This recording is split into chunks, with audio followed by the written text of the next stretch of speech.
Hey, it's Chuck. If you've ever found yourself thinking, why is everything still about race? This one's for you. Let's dive into it. Every February, we do Black History Month. We roll out the timelines, the quotes, and the famous names, and that's fine. But this year, I'm going to use my platform and do something a little bit differently.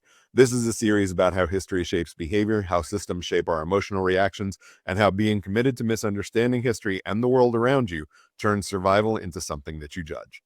And I'm going to say this up front. This series might feel like it's calling out certain people, and I'm not going to apologize for that. If you feel like I'm talking to you, I'm not telling you to spiral. I'm telling you to look inward and get curious about why we hit a nerve.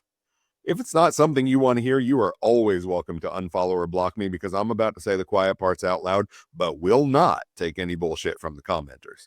Understand that this isn't a history lecture. If you want deep historical breakdowns, the receipts, the documents, the archival deep dives, go listen to my Committed to Misunderstanding podcast on YouTube and Spotify. Shameless plug. This series is about what history does to people, and today we're going to start here. So instead of asking why this is still about race, or why are they so guarded, or why does this always have to be a thing, a more useful question might be, what has their family had to survive that mine didn't? And then you follow up with, what would I do? How would I parent or love or trust or even exist if the world had taught me repeatedly that my and my community's safety was conditional? Because this is the part that some white folks skip. You don't get to call a survival response overreacting when you've never had to live inside the conditions that shaped it. That doesn't require guilt, it requires context.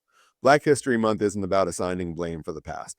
It's about understanding that policies like Jim Crow laws and events like the Tulsa Race Massacre weren't abstract historical moments.